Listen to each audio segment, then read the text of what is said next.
Comme vous pouvez le constater, nous avons l'œil sur vous depuis quelque temps. Et nous avons l'impression que vous menez une double vie. Avec les coups de pied, les coups de poing, l'emmerdant, c'est que ça laisse des marques. En revanche, il y a un truc super efficace, c'est celui-là, tu vois.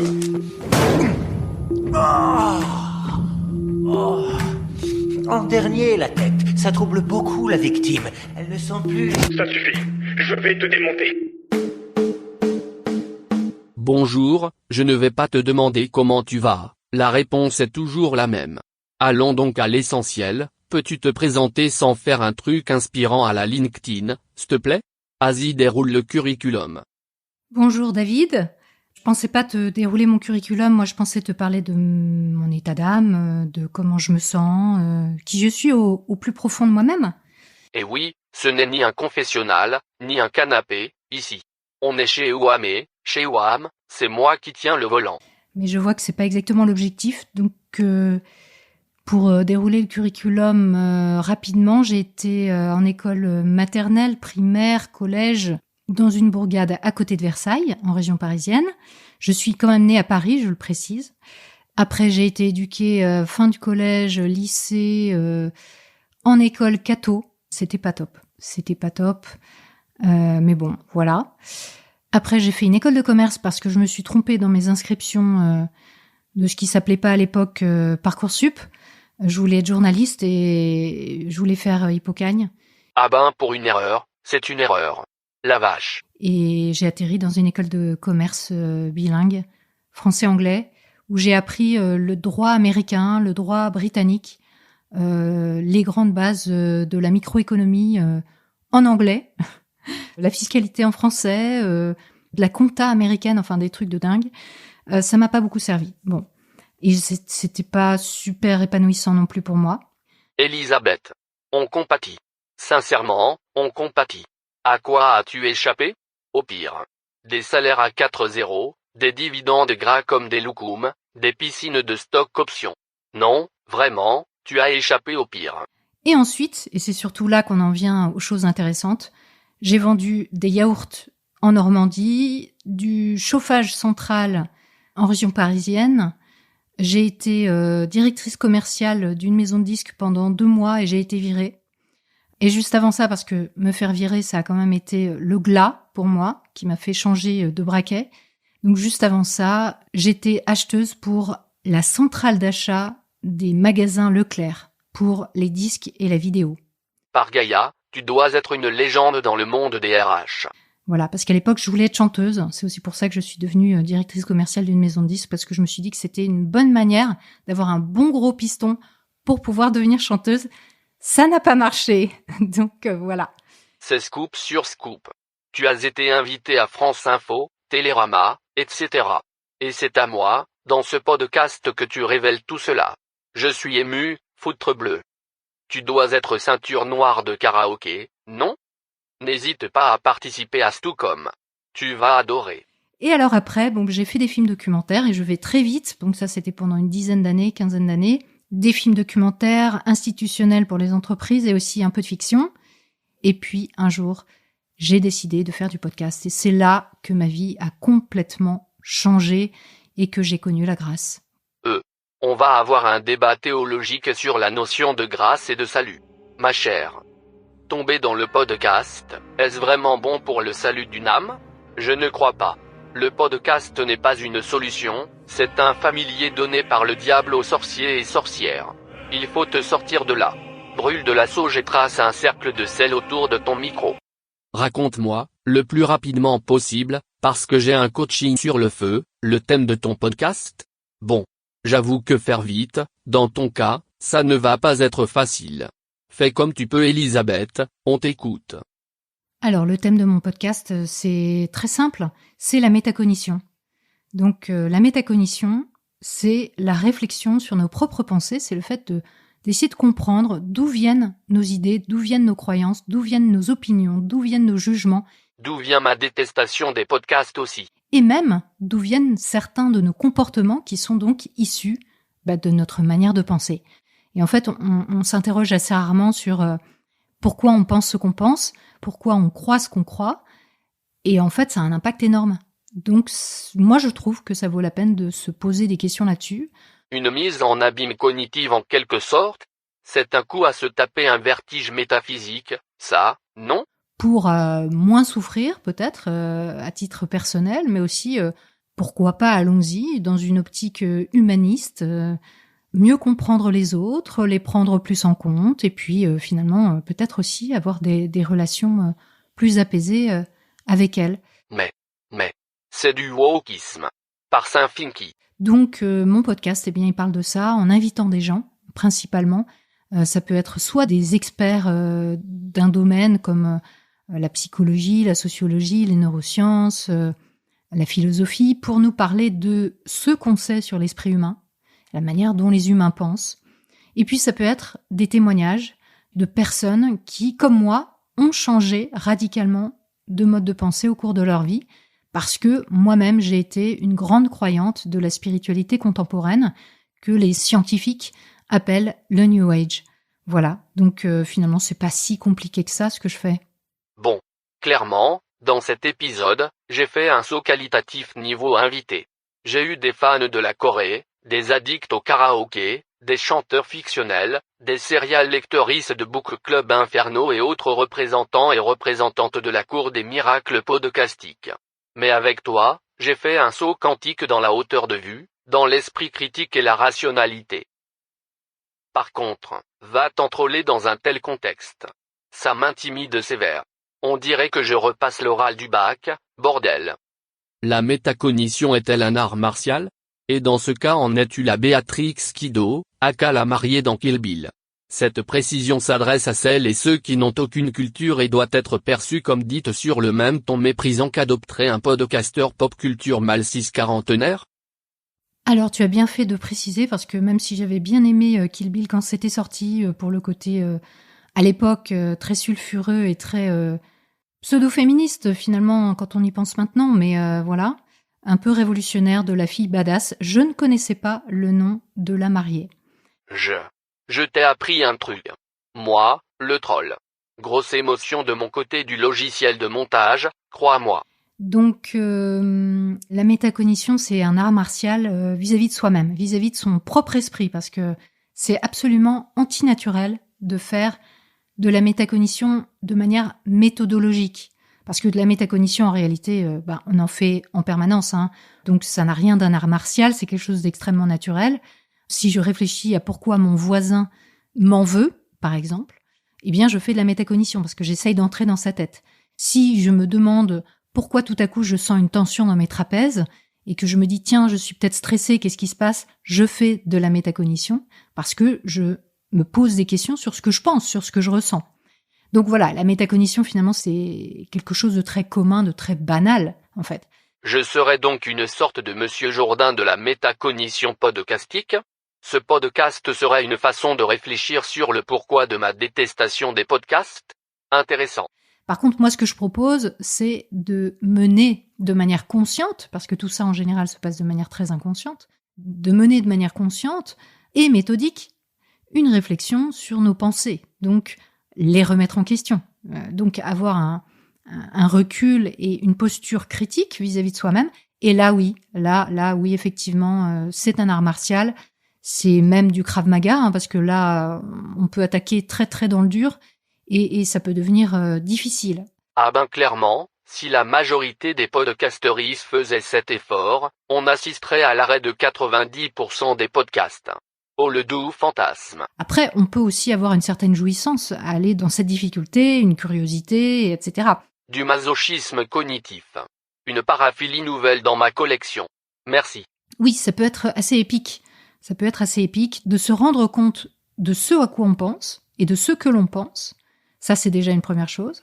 Et puis ensuite, de vouloir aller dans un sens différent de là où on en est, là, c'est du sport. C'est vraiment du sport quelquefois, parce que ça veut dire qu'on doit aller contre notre nature quelque part, ou contre notre expérience passée, ou contre notre éducation, contre notre culture, contre peut-être même nos principes, ce qu'on avait décidé une fois pour toutes, qui serait une règle indépassable dans notre vie.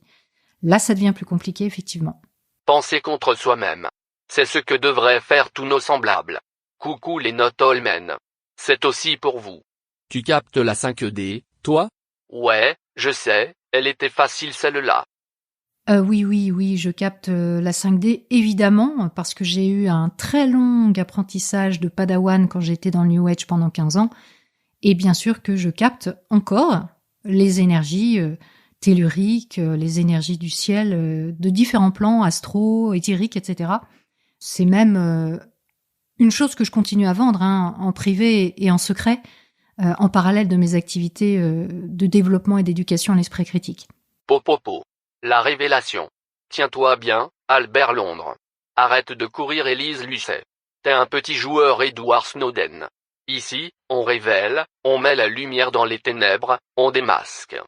On va être un peu sérieux, ouais, c'est possible. Le New Age est-il un risque pour les sociétés dans lesquelles il s'insinue peu à peu? Alors le New Age, c'est une croyance très très très répandue, qui aujourd'hui fait partie de notre quotidien.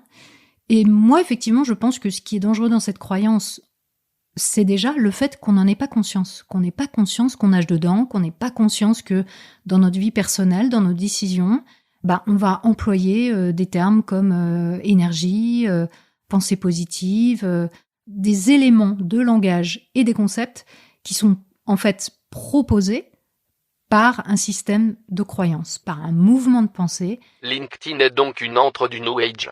C'est plus que clair de ce point de vue.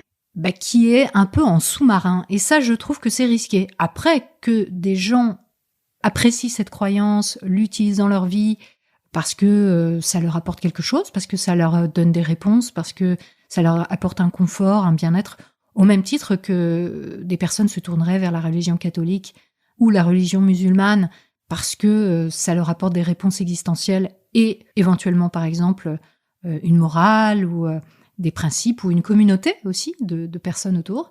Si ça leur convient et s'ils ne souhaitent pas l'imposer à l'entourage, parce qu'une croyance, à mon sens, doit rester une liberté personnelle, alors, a priori, je ne vois pas d'inconvénient au New Age. Ensuite, évidemment, il peut y avoir des applications de la croyance, mais comme dans toutes les religions, qui peuvent être absolument délétères, comme par exemple le fait de prétendre soigner des maladies graves ou des maladies psychiques avec des idées qui ne sont que des croyances, qui ne sont absolument pas de l'ordre de quelque chose de prouvé. Et là, ça devient problématique, parce que si on propose à quelqu'un, ou si on fait le choix pour soi-même de se soigner, entre guillemets, avec des énergies positives ou de la pensée positive pour guérir d'un cancer, l'issue est assez facile à connaître. Et malheureusement, il y a des milliers et des milliers et des milliers de personnes qui meurent en France, ne serait-ce qu'en France, chaque année, de tout ça. Donc là, effectivement, ça devient problématique. C'est clair, charpenté et imparable. Aucun commentaire trollesque possible. Question suivante. Quoique, certaines formations pour devenir podcasteuriste me font quand même penser à ce que tu viens de dire.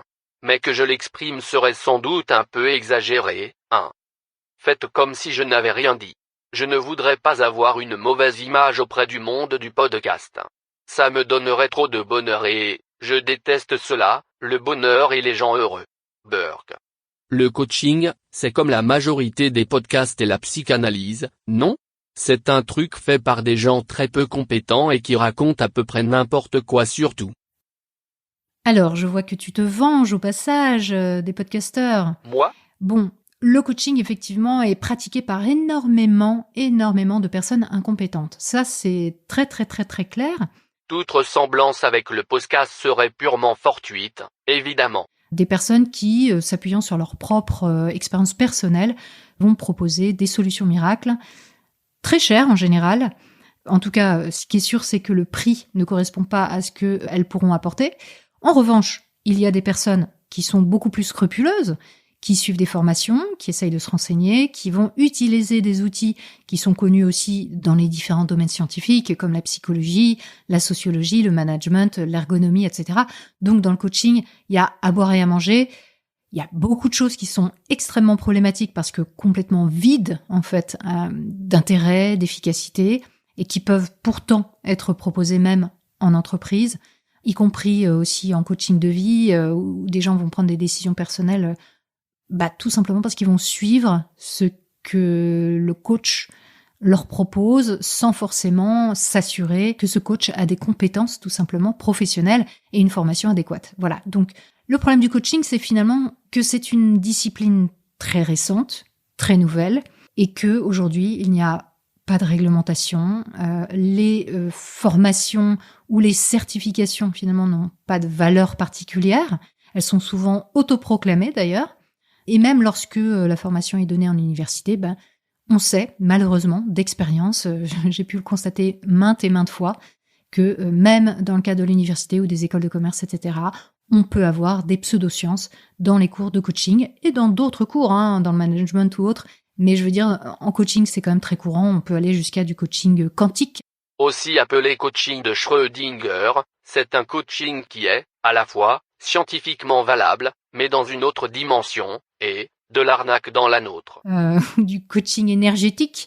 Et là, évidemment, on est dans le domaine de la croyance. Et c'est là que ça devient problématique quand un service est présenté comme efficace et que finalement, il se fonde sur des croyances et non sur des données ou sur des connaissances. Un peu comme les analyses économiques pour les éditorialistes et le plaisir féminin chez les hommes cis, donc. Tu écoutais des podcasts avant d'en faire? Tu étais déjà contaminé? Et quels sont les podcasts que tu écoutes? Si possible, essaie de ne pas me répondre. Je n'ai pas le temps d'en écouter, je fais un podcast. Même si je ne fais pas trop d'illusions. Alors, je n'écoutais pas de podcast ou quasiment pas, en fait, avant de faire du podcast. J'avais écouté, en fait, surtout Super Héros, qui m'avait beaucoup impressionné, en fait. J'ai beaucoup apprécié la démarche documentaire de la personne qui fait ce podcast. Des interviews à la fois prises sur le vif, un peu à l'aveuglette quelque part. On sent qu'il y a une grande part d'incertitude. Alors là, pour le coup, on est très loin de ce qui se passe sur MetaChoc, qui est très calculé à l'avance. Il y a beaucoup de choses qui sont prévues à l'avance avec un fil conducteur prédéterminé en amont avec mes invités et avec des idées qu'on veut faire passer qui sont précises. Bon, là, en l'occurrence, Super Héros, ce sont des histoires personnelles, des témoignages personnels, d'événements extraordinaires, en fait, et très émotionnels. Et j'avais vraiment été très impressionnée, en fait, par ce travail-là. Des podcasteristes qui travaillent leur sujet, ça existe alors. J'ai l'impression de revivre le jour où j'ai découvert que le Père Noël n'existait pas. Et ensuite, ce qui m'a fait mettre le pied à l'étrier, ça a été tout simplement de me faire interviewer moi-même par une podcasteuse au sujet d'un projet de film. On appelle cela une contamination, pas un pied à l'étrier. Merci. Qui n'a pas vu le jour, mais qui m'a montré, en fait, finalement, que c'était simple. Pour moi qui venais du film documentaire, c'était accessible, en fait, de faire de l'enregistrement, de faire du montage. Je suis monteuse professionnelle, de faire de la production, etc., etc. Et bim. Tu viens de bousiller le business des formations podcast. Bravo. Oui, le podcast c'est facile. Ne payez pas pour apprendre. Les vampires du CPF sont en PLS. Popopo. Finalement, après cette interview que j'ai faite un mois de novembre, je crois, je me suis dit, non, en fait, je vais lancer mon podcast. Et le podcast a vu le jour très rapidement après, première émission sortie en février, en ayant avant ça déjà déterminé, je sais pas moi, l'identité visuelle, sonore du podcast, toutes les orientations, etc. Donc j'ai bossé très vite de manière passionnée sur ce projet pour qu'il voie le jour rapidement. Tu as été championne de roller au début des années 90. Alors là, j'hallucine que tu me sortes cette info, qui est vraie. J'ai fait un fanzine sur le skate à la même époque. Si ça ce n'est pas une preuve que la synchronicité existe, je veux bien renoncer à ma pratique du Tantra 5D option voyage astral vers Lemuria. Alors écoute, magnifique cette synchronicité entre ton fanzine de skate et le fait que je fasse du roller. Là, je reste totalement pantoise, évidemment, absolument incroyable. Bon, après, de là à abandonner ta pratique du tantra, je ne sais pas. Ça, c'est toi qui peux en juger. Mais effectivement, c'est absolument époustouflant, cette nouvelle, cette synchronicité entre nous. N'est-ce pas? Bon, si je dois dire quelques mots sur ma pratique du roller, j'ai commencé le roller très tôt, quand j'étais enfant, vers, 4-5 ans, un truc comme ça, avec des espèces de plaques en fer ajustables, où on mettait ces chaussures lacées avec des lanières en cuir, C'était les années 70, quoi.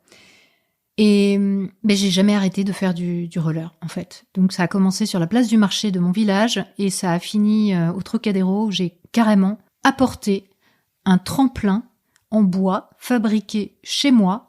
Et à partir de là, il y a plein de gens qui ont commencé à faire des trucs vachement plus sérieux, des tremplins en bois calculés, avec des angles des rampes qui permettent de bien glisser. Parce qu'évidemment, moi, mon tremplin, il butait à l'entrée, parce que j'avais pas tous les bons trucs, la petite tôle d'entrée et tout ça. Enfin bon, j'avais fait ça à l'arrache, quoi. Je sais pas, j'avais 10 ans, un truc comme ça, ou je sais pas, 10 ou 12 ans. Mais donc, il y a des gens après qui se sont pointés avec des vrais tremplins et très très rapidement. Et là, c'est parti, voilà. Les gens ont commencé à faire du saut acrobatique. Ce qu'on faisait déjà sur les marches du Trocadéro, qui d'ailleurs ont carrément cassé le plafond du théâtre Chaillot, qui était en dessous.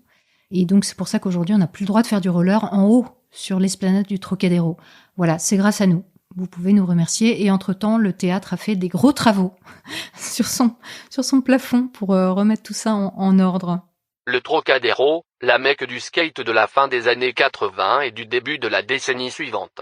Je ne savais pas pour le toit du théâtre.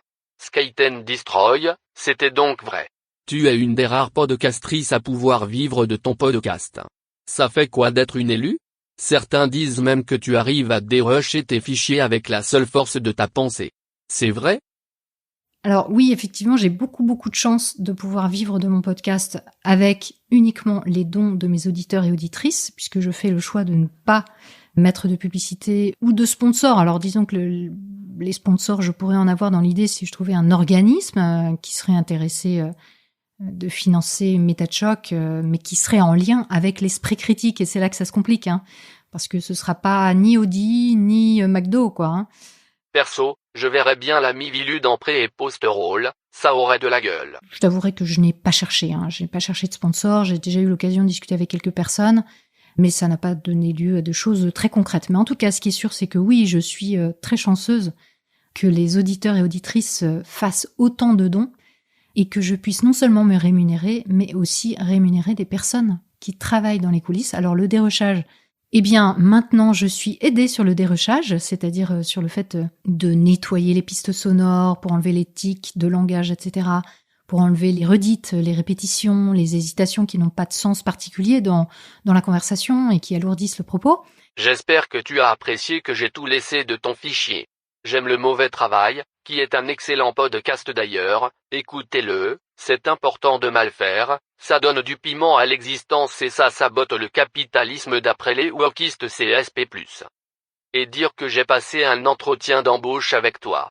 Mon but était de noyauter un podcast pour l'annihiler, je suis machiavélique, Bon moins que toi, car tu m'as démasqué facilement. Et ça, en fait, c'est un énorme boulot que j'ai fait pendant des années, que j'ai fait pendant 4 ans, que je referai sans doute à l'occasion, si jamais personne ne peut m'aider à un moment donné sur cette tâche pour des raisons X ou Y. Et figurez-vous, et je vous donne l'info, chers auditeurs et auditrices, il y a 1000 coupes en moyenne par heure de programme. Seigneur. La plupart du temps, ce ne sont pas des coupes de sens, ce sont des coupes tout simplement pour fluidifier la conversation. Donc ce que vous entendez est un résultat absolument chimique de tout ce qui s'est dit pendant notre conversation pour votre plus grand confort et plaisir. Après, bien sûr, il peut y avoir des coupes dans le sens et des choses qu'on abandonne, mais sachez aussi que absolument toutes les émissions sont faites en accord avec mon invité, que ce soit en amont ou que ce soit ensuite pour le montage. Je soumets systématiquement le montage à mon invité pour validation. Donc, il n'y a pas de bidouille dans le sens de trafiquer ce que dit mon invité pour lui faire dire ce qu'il ne dit pas ou ce qu'elle ne dit pas, mais pour que les choses soient tout simplement limpides pour vous. Par exemple, cette phrase est une redite. Eh bien, moi, je laisse. Je ne vais quand même pas mettre en valeur mon invité, que je veux démonter, dans mon podcast. Faut pas déconner. Et il y a même quelquefois des rustines, c'est-à-dire qu'on refait un enregistrement un peu plus tard, plusieurs jours, voire plusieurs semaines, voire plusieurs mois après, si les choses sont préparées très en amont, parce qu'on s'est rendu compte que il manquait une info ou que telle info n'était pas la bonne et que finalement, si on ne veut pas vous induire en erreur, il faut modifier. Et voilà, vous savez tout. Le podcast c'est de la fumée et des miroirs, rien n'est vrai. C'est un complot. Sinon, moi, je ne fais jamais réécouter à l'invité, voire j'utilise son enregistrement pour faire travailler une IA. Et je m'arrange pour ruiner sa réputation auprès de ses amis, sa famille et son environnement pro. Venir ici, c'est abandonner tout espoir. N'hésitez pas à me contacter en DM, bisous. Donc voilà, il y a beaucoup de travail en post-production, ce qu'on appelle la post-production, c'est-à-dire voilà le montage, mais aussi le mixage, où on va travailler le son, parce que moi j'enregistre chez les gens, dans leur canapé, et en général chez les gens, il y a de la réverbération, donc on n'est pas dans un studio de Radio France, donc voilà, il faut travailler ensuite derrière pour ramasser les pots cassés ou les recoller. D'ailleurs, vous devez savoir que le fichier d'Elisabeth était en stéréo mais uniquement à gauche avec une réverb aussi infernale que la voix de ma conscience dans mon vide existentiel. Avec, en sus, mes questions qui s'entendent au loin dans son micro. Et, magie de la post-pro, vous ne vous rendez compte de rien. Et si c'est le cas, je vous demande de vous taire. Elle a essayé de me piéger mais j'ai contré. Bien ouais, Babette. Voilà, mais ça c'est important pour moi que les choses se fassent de manière à la fois naturelle pour les gens, ou en tout cas le plus naturellement possible dans leur lieu de vie, ou sur leur lieu de travail s'ils préfèrent, ça dépend des sujets, et que les gens soient à l'aise, et puis donc du coup évidemment pas non plus à distance, pas en visio. Voilà, donc il y a pas mal de boulot de post-production. Comment tu vois le développement de ton podcast dans les années qui viennent? Je ne vois rien du tout. Et je ne fais pas de plan sur la comète en fait. Je vis au jour le jour, j'essaye de survivre déjà avec tout ce que je fais pour le podcast, et je sais c'est mal, je sais c'est pas bien, il faut faire un business plan, un plan à 5 ans, et je ne sais quoi. Je ne le fais pas, voilà, j'avoue. Par le grand CAC 40. Mais qu'as-tu appris en école de commerce? Et c'est aussi pour ça que je dis que j'ai beaucoup de chance que ça fonctionne, parce que j'ai absolument pas... Il y a des choses que j'ai faites, comme avoir une identité graphique, sonore, la qualité du son, le montage, etc. Mais il n'y a pas de grand plan. Il n'y a pas de grand plan pour conquérir le monde. Je suis déception. Je suis tristesse. Je suis désespoir. Pas de stratégie secrète. Pas de réunion dans les catacombes. Rien. Nada. Que tch. Que dalle. J'ai mal à mon complot. Et en fait, pour l'instant, le monde vient à moi et c'est génial. À ton tour de t'impliquer, quel podcast tu rêves de démonter? Évite de dire je déteste les podcasts, c'est trop attendu. Et puis, je ne te croirai pas, je sais que tu m'aimes bien. Ou, du moins, ça me fait plaisir de le croire, alors ne brise pas mon petit cœur de troll, Elisabeth, par pitié ne le fais pas. Alors, détruire un podcast, il y en aurait beaucoup à détruire. C'est sûr que pour moi, la qualité, je pense que là-dessus on se rejoint, toi et moi. La qualité des podcasts, je parle même pas de la forme, parce que voilà, la forme, tout le monde peut essayer, faire des choses, se jeter à l'eau, et c'est super. Et moi-même, par exemple, mon podcast a évolué en termes de qualité à travers les années. Et c'était bien que je me lance à un moment où j'avais une qualité suffisante, mais sur laquelle il m'arrive d'avoir des remarques quelquefois de certains auditeurs qui disent « Oui, certaines émissions laissent à désirer ». C'est vrai, c'est vrai. Il y a des bruits de micro, il y a de la réverbération, il y a des coupes qui s'entendent, il y a plein de trucs qui vont pas. Bon bref, donc c'est super que des gens décident de s'exprimer grâce au podcast. Je trouve ça super. À partir du moment où ils ont quelque chose d'intéressant à dire. Je plus sois fort. En tout cas pour une certaine partie de la population, parce qu'évidemment on ne peut pas plaire à tout le monde, et surtout qu'ils ne disent pas de bêtises, qu'ils ne véhiculent pas de fausses informations. Et ça, je pense que malheureusement, il y a beaucoup de podcasts qui le font. Alors j'ai déjà, par exemple, alerté sur des podcasts dans plusieurs émissions, des podcasts qui parlent de coaching de vie, des podcasts qui parlent de développement personnel, et qui vendent bien sûr des services, ou qui bien sûr sont financés par la publicité et font un max de vues avec ça.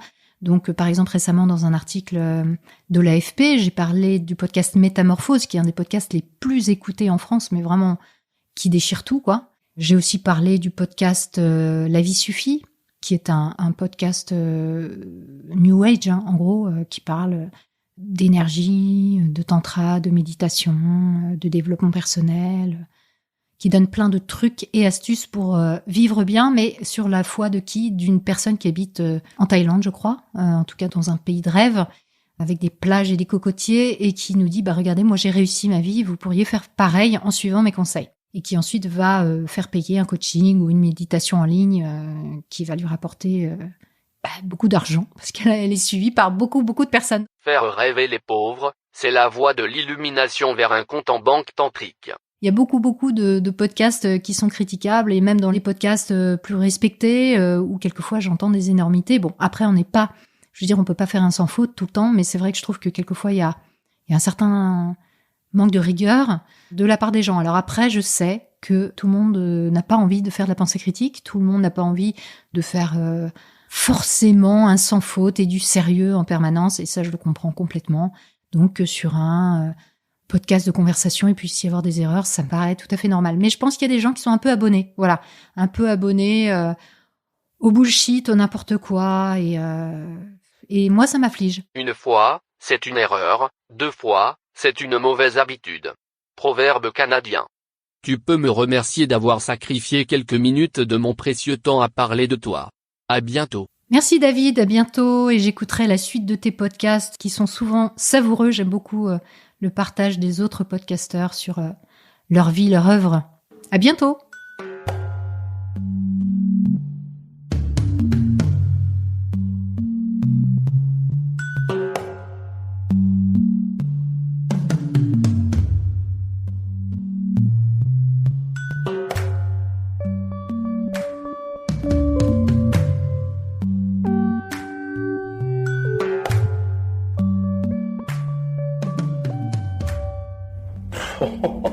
N'y pense même pas, je suis bien trop rapide pour toi. Bang!